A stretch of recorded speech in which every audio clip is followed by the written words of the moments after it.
الأمين المكين الكريم سيدنا مولانا محمد عبد القادر الحسني الحسيني الجيلاني وعلى سائر اولیاء الکاملین العارفین وعلماء الراشدین المرشدین وعلينا معهم اجمعین.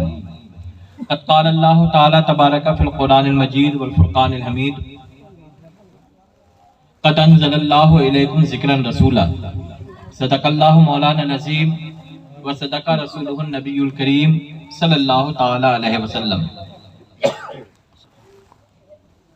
آئے سب سے پہلے فخر کائنات احمد مصطفیٰ محمد مصطفیٰ صلی اللہ تعالی علیہ وسلم کی بارگاہ میں نذرانے درود پیش کرنے کی سعادت حاصل کریں. اللہم صلی علی سیدنا شفیعنا مولانا محمد بارک وسلم صلو علیہ الصلاۃ والسلام علیک یا رسول اللہ صلی اللہ تعالی علیہ وسلم. عزیزان گرامی، آپ حضرات نے شروع جلسہ سے نعت نبی صلی اللہ تعالی علیہ وسلم اور تقریر سماعت فرمائی. میں نے جو آیت پاک تلاوت کی ہے، اس آیت پاک میں پروردگار فرما رہا ہے قد انزل اللہ الیکم ذکرا رسولا، ہم نے تمہاری طرف ایک ایسے رسول کو اتارا ہے جس کی بات خوب کی جائے گی، جن کا تذکرہ کیا جائے گا، جن کی یادیں بہت منائی جائیں گی. اللہ تبارک و تعالیٰ نے قرآن کے لیے بھی کہا ہے اِنَّا نَحْنُ نَزَّلْنَا الذِّكْرَ وَإِنَّا لَهُ لَحَافِظُونَ، کہ ہم نے قرآن کو اتارا ہے اور ہم ہی اس کی حفاظت کرنے والے ہیں. ان دونوں آیتوں میں دیکھنے کی چیز یہ ہے کہ اللہ نے رسول کے آنے کی بات کی تو وہاں پر اللہ نے نزل اللہ نزلہ کہا، قرآن کے آنے کی بات کی تو انا نحن نزلنا کہا. دونوں جگہ ایک ہی چیز سے لایا، لفظ لایا. تو رسول کے لیے ایک جیسا لفظ لا کر کے، قرآن کے لیے ایک جیسا لفظ لا کر کے اللہ تبارک و تعالیٰ نے یہ بتایا اور یہ ذہن دیا کہ قرآن بھی کہیں تھا وہاں سے آیا ہے، رسول بھی کہیں جلوہ بار تھے وہاں سے آئے ہیں. آنے کے اعتبار سے رسول اور قرآن دونوں ایک درجہ کے ہیں، ایک طرح کے ہیں. قرآن بھی ذکر ہے، نبی بھی ذکر ہے. قرآن وہ ذکر ہے جو لکھا ہوا ہے، رسول چلتے پھرتے ذکر ہیں. قرآن کی خصوصیت اللہ تبارک و تعالیٰ نے جو بتائی ہے وہ کہا ہے تبیانا لکل شیء ھدی ورحمۃ وبشریٰ للمؤمنین، کہ قرآن میں تمام چیزوں کا بیان ہے، قرآن میں ہر علم ہے. دوسری چیز کہی ہے کہ قرآن ہدایت ہے. تیسری چیز فرمایا ہے کہ وہ بشارت ہے، اور چوتھی چیز کہا ہے کہ وہ رحمت ہے. تو قرآن کی چار خوبیاں اللہ تبارک و تعالیٰ نے بتائی ہیں. قرآن میں تمام باتوں کا بیان ہے، تمام چیزیں اس میں بتا دی گئی ہیں. قرآن تمام علم کو بیان کرتا ہے، قرآن میں تمام حالات ہیں. آپ کے گھروں میں کتابیں ہوتی ہیں، جب تک ان کتابوں کو کوئی نہ پڑھے اسے معلوم ہی نہیں ہو سکتا کہ اس کتاب میں کیا ہے. تو پڑھنے والا جب ہوتا ہے تو اس کتاب کی باتوں کو جانتا ہے، اگر پڑھنے والا نہ ہو تو کتاب کی باتوں کو نہیں جانے گا. اسی طریقے سے زبانیں ہیں. آج کے دور میں انگریزی جاننے والے زیادہ ہیں، انگریزی کے جاننے والے زیادہ ہیں، اس لیے انگریزی کی اہمیت ہے. اگر اس کے جاننے والے ختم ہو جائیں تو انگریزی زبان ختم ہو جائے گی. نہ جانے دنیا میں کتنی زبانیں آئیں اور پھر وہ ختم ہو گئیں. تو جس کے جاننے والے زیادہ ہوتے ہیں اس کی اہمیت ہوتی ہے. قرآن ہے، قرآن میں بلا شبہ تمام باتوں کا علم ہے. قرآن میں یقیناً تمام چیزیں بیان کی گئی ہیں، لیکن قرآن کی باتوں کو، قرآن کے احکام کو اور قرآن کے مسائل کو، قرآن کی باتوں کو دنیا کے سامنے سب سے پہلے کس نے لایا ہے؟ قرآن کے احکام سے دنیا کو واقف کس نے کرایا ہے؟ قرآن کی باتوں سے دنیا والے آگاہ کس کے ذریعے سے ہوئے ہیں؟ تو وہ سب سے پہلی ذات احمد مصطفیٰ محمد مصطفیٰ صلی اللہ تعالیٰ علیہ وسلم کی ذات پاک ہے۔ اللہ تبارک و تعالیٰ نبی پاک صلی اللہ تعالیٰ علیہ وسلم کے لیے کہتا ہے علمک ما لم تکن تعلم، اے محبوب ہم نے آپ کو تمام چیزیں بتا دی ہیں، سکھا دی ہیں۔ تو قرآن میں جتنی چیزیں تھیں ہر ایک چیز کا علم اللہ نے رسول اللہ کو عطا فرما دیا، اور رسول اللہ نے اس سے دنیا والوں کو آگاہ کیا۔ تو قرآن کا سب سے بڑا عالم، قرآن کا سب سے پہلا عالم، قرآن کی سب سے پہلے وضاحت کرنے والا اور ارشاد کرنے والا عالم اگر کوئی ہے تو نبی کائنات احمد مصطفیٰ محمد مصطفیٰ صلی اللہ تعالیٰ علیہ وسلم ہے۔ اور اس طرح سے آپ دیکھیں گے اگر تو نبی پاک صلی اللہ تعالیٰ علیہ وسلم قرآن سے افضل ہیں اور قرآن سے عظیم ہیں۔ اگر نبی نہ ہوتے تو قرآن نہ ہوتا، اگر نبی نہ ہوتے تو قرآن سے واقف کوئی نہ ہوتا، اگر نبی نہ ہوتے تو آج قرآن کو کوئی جان نہ رہا ہوتا۔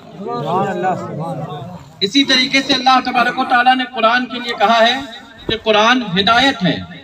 ہدایت کے معنی روشنی کے ہیں۔ قرآن یقیناً ہدایت ہے، قرآن پر جو چلتا ہے وہ کامیاب ہوتا ہے، لیکن قرآن کے چشمے تک لانے والی ذات کون ہے؟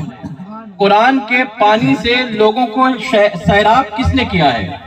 قرآن کے قریب لوگوں کو لایا کس نے ہے؟ قرآن کی روشنی سے لوگوں کے ذہنوں کو منور کس نے کیا ہے؟ قرآن کی کرنوں سے لوگوں کے دلوں کے اندر نور کس نے پیدا کیا ہے؟ قرآن کی آیتوں سے لوگوں کے جسموں کو روشن کس نے کیا ہے؟ تو نبی پاک صلی اللہ تعالیٰ علیہ وسلم ہے۔ اللہ تبارک و تعالیٰ کہتا ہے انک لا تہدی الی صراط مستقیم، اے محبوب آپ ہی صراط مستقیم کی رہنمائی کرنے والے ہیں۔ اے محبوب آپ ہی لوگوں کو سیدھے راستے پر لانے والے ہیں۔ اے محبوب آپ ہی لوگوں کا رشتہ قرآن سے جوڑنے والے ہیں۔ اے محبوب آپ ہی لوگوں کو اللہ تبارک و تعالیٰ کے قریب کرنے والے ہیں۔ اللہ تبارک و تعالیٰ نے نبی پاک صلی اللہ تعالیٰ علیہ وسلم کو ہادی بنایا۔ قرآن ہدایت ہے لیکن قرآن تک لانے والی ذات ہے تو نبی پاک کی ذات ہے۔ قرآن روشنی ہے، قرآن کی روشنی سے لوگوں کو منور کرنے والی ذات ہے تو وہ نبی کی ذات ہے۔ قرآن نور ہے، قرآن کے نور سے لوگوں کو منور کرنے والی کوئی ذات ہے تو نبی پاک صلی اللہ تعالیٰ علیہ وسلم کی ذات ہے۔ قرآن ہدایت ہے، قرآن روشنی ہے، قرآن تک کی رہبری اور رہنمائی کرنے والی کوئی ذات ہے تو نبی پاک صلی اللہ تعالیٰ علیہ وسلم کی ذات ہے۔ اس اعتبار سے نبی پاک صلی اللہ تعالیٰ علیہ وسلم قرآن سے افضل ہیں اور قرآن سے انوکھے ہیں۔ اسی طریقے سے اللہ تبارک و تعالیٰ نے قرآن کے لیے کہا ہے کہ قرآن بشارت ہے، خوشخبری ہے۔ بشارت کے معنی خوشخبری کے ہوتے ہیں، تو قرآن بشارت ہے، خوشخبری ہے۔ قرآن میں کہا گیا ہے کہ ماں باپ کو اف نہ کہو، ماں باپ کا ادب اور احترام کرو۔ یہ ایک بشارت ہے اور خوشخبری ہے۔ یہ بشارت ہم تک اگر آئی ہے تو نبی پاک کے ذریعے سے آئی ہے۔ قرآن میں کہا گیا ہے کہ قرآن جو نمازیں جو ہیں انسان کی زندگی کو بدل دیا کرتی ہیں، انسان کو پاک اور صاف کر دیا کرتی ہیں۔ یہ پیغام اور یہ خوشی جو ہمیں ملی ہے، یہ بشارت جو ملی ہے، یہ نبی پاک صلی اللہ تعالیٰ علیہ وسلم کے وسیلے سے ملی ہے، ذریعے سے ملی ہے۔ تو قرآن میں بے شمار برکات ہیں۔ قرآن میں کہا گیا ہے کہ جوئے نہ کھیلو، شراب نہ پیو۔ ان چیزوں کی خبر اگر دی ہے تو نبی پاک صلی اللہ تعالیٰ علیہ وسلم نے دی ہے۔ قرآن میں بے شمار برکات ہیں، قرآن میں بے شمار باتیں ہیں، قرآن میں بے پناہ ہدایتیں ہیں، لیکن ان تمام باتوں سے آگاہ کیا ہے، ان تمام باتوں کی جانکاری دی ہے اور بشارت دی ہے تو نبی پاک صلی اللہ تعالیٰ علیہ وسلم نے دی ہے۔ اس اعتبار سے نبی پاک صلی اللہ تعالیٰ علیہ وسلم قرآن سے افضل ہیں اور قرآن سے انوکھے ہیں۔ سبحان اللہ۔ اسی طریقے سے نبی پاک صلی اللہ تعالیٰ علیہ وسلم قرآن کو اللہ تبارک و تعالیٰ نے کہا ہے کہ قرآن رحمت ہے، لیکن قرآن کے رحمت ہونے کو اللہ نے ایک جماعت کے ساتھ خاص کیا ہے، مومنوں کے ساتھ خاص کیا ہے، مسلمانوں کے ساتھ خاص کیا ہے۔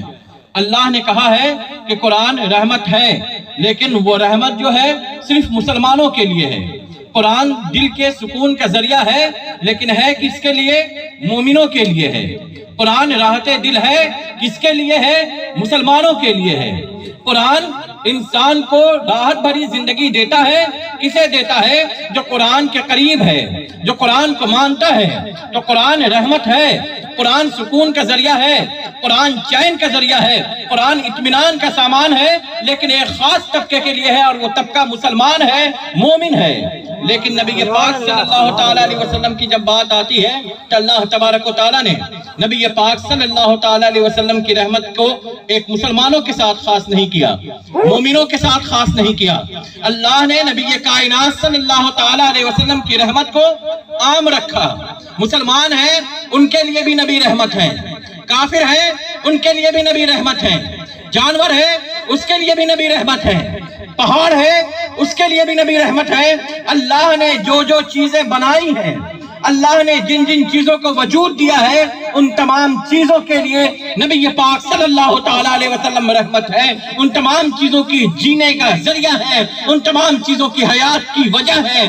آج جتنی چیزیں بھی ہیں ہر ایک نبی کی رحمت سے نہا رہی ہے، ہر ایک نبی کی نوازش میں ڈوبی ہوئی ہے، ہر ایک نبی کے برکات میں ڈوبی ہوئی ہے۔ اللہ کی ساری خدائی نبی پاک صلی اللہ تعالیٰ علیہ وسلم کی رحمت کی چادر کے نیچے ہے۔ اگر نبی نہ رہتے تو یہ دنیا نہیں رہے گی، اور جس دن نبی اس دنیا سے چلے جائیں گے یہ ساری دنیا سمیٹ دی جائے۔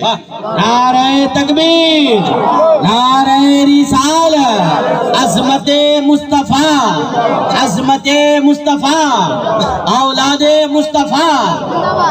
اللہم صلی علی سیدنا مولانا محمد البارک وسلم صلی اللہ علیہ وسلم۔ یا رسول اللہ صلی اللہ تعالیٰ علیہ وسلم۔ شیطان نبی پاک صلی اللہ تعالیٰ علیہ وسلم کی بارگاہ میں گیا اور اس نے کہا کہ اے پیغمبر، اللہ نے آپ کو رحمت بنا کر کے بھیجا ہے، آپ کی رحمت ہر ایک چیز کے لیے ہے، آپ کی رحمت سے مجھے کیا ملا؟ نبی پاک صلی اللہ تعالیٰ علیہ وسلم نے فرمایا کہ تجھے جب سے اللہ نے نکال دیا ہے، تجھے جب سے دھکا مار دیا گیا ہے، مردود بنا دیا گیا ہے، اس وقت سے لے کر کے آج تک تجھے ہفتے میں ایک بار ایک تماچا مارا جاتا ہے۔ تجھے میری رحمت کا صدقہ یہ مل رہا ہے کہ آج کے بعد سے تجھے وہ تماچا نہیں مارا جائے گا۔ تو نبی کی رحمت اتنی عام ہے کہ جو مردود بارگاہ الہی ہے، جو اللہ کی بارگاہ سے نکال دیا گیا ہے، خدا کی نظر سے گر گیا ہے، اسے بھی نبی پاک صلی اللہ تعالیٰ علیہ وسلم کی رحمت مل رہی ہے۔ ابو لہب ہے، نبی پاک صلی اللہ تعالیٰ علیہ وسلم کی ولادت ہوئی ہے، صوبیہ جاتی ہے ابو لہب کو کہتی ہے کہ اے ابو لہب تمہیں بھتیجا ہوا ہے۔ ابو لہب خوش ہوتا ہے، انگلی سے اشارہ کرتا ہے کہ تم آزاد ہو، وہ آزاد ہو جاتی ہے۔ جب نبی پاک صلی اللہ تعالیٰ علیہ وسلم نے اسلام کا اعلان کیا تھا، لوگوں کو اکٹھا کر کے بتایا کہ خدا کو مانو، تو اس مجلس میں ابو لہب نے کہا تھا کہ اے محمد تم نے اسی بات کے لیے ہمیں اکٹھا کیا ہے، تمہارا برا ہو۔ تو اللہ تبارک و تعالیٰ جب اس نے نبی کے لیے کہا کہ تمہارا برا ہو، اللہ تبارک و تعالیٰ کو اس کی یہ بات پسند نہیں آئی، اللہ تبارک و تعالیٰ کو جلال آیا، اور پروردگار نے کہا تبت یدا ابی لہب، نبی برباد نہ ہو، ابو لہب برباد ہو جائے، ابو لہب کے بیٹے تباہ ہو جائیں، ابو لہب کی بیوی ہلاک ہو جائے۔ اللہ تبارک و تعالیٰ نے نبی کے گستاخ کو برداشت نہیں کیا۔ آج اللہ قرآن کی اس سورہ کو جو بھی پڑھتا ہے ہر ایک یہی کہتا ہے ابو لہب برباد ہو جائے، ابو لہب تباہ ہو جائے۔ قرآن جب سے نازل ہوا ہے اس وقت سے لے کر کے آج تک اسے بددعائیں دی جا رہی ہیں، اسے تباہ ہونے کے لیے کہا جا رہا ہے، اسے ہلاک ہونے کے لیے کہا جا رہا ہے۔ لیکن نبی کی ولادت کے موقع پہ جب اس نے خوشی منائی تھی، جب وہ مر گیا تو کسی نے اس سے پوچھا کہ اے ابو لہب تمہارا کیا حال ہے؟ تو اس نے کہا کہ میں سخت عذاب میں ہوں، لیکن جب نبی پیدا ہوئے تھے اور میں خوش ہوا تھا تو اس خوش انگلی سے میں نے صوبیہ کو آزاد کیا تھا۔ اس کی برکت یہ ہے کہ میری انگلی سے اس ہفتے میں ایک دن پانی نکلا کرتا ہے، میں اسے چوس لیا کرتا ہوں اور اس کی وجہ سے مجھے آرام ہوا کرتا ہے۔ تو جو اللہ کی بارگاہ، اللہ جسے کہہ رہا ہے کہ ابو لہب تو ہلاک ہو جا، اللہ جس کی بیوی کے بارے میں کہہ رہا ہے کہ وہ پھانسی لگ کر کے مرے گی، اللہ تبارک و تعالیٰ جس کے بیٹوں کو تباہ کر رہا ہے، اسے بھی نبی پاک صلی اللہ تعالیٰ علیہ وسلم کی رحمت مل رہی ہے۔ جو سخت عذاب میں مبتلا ہے پھر بھی اسے نبی پاک کی ولادت کی برکت کی وجہ سے رحمت مل رہی ہے کہ وہ ہفتے میں ایک دن اس کے لیے عذاب ہلکا کر دیا جا رہا ہے۔ تو جو بدبخت ہے، جو سخت عذاب میں مبتلا ہے، پروردگار جو ماؤں سے کہیں زیادہ مہربان ہے،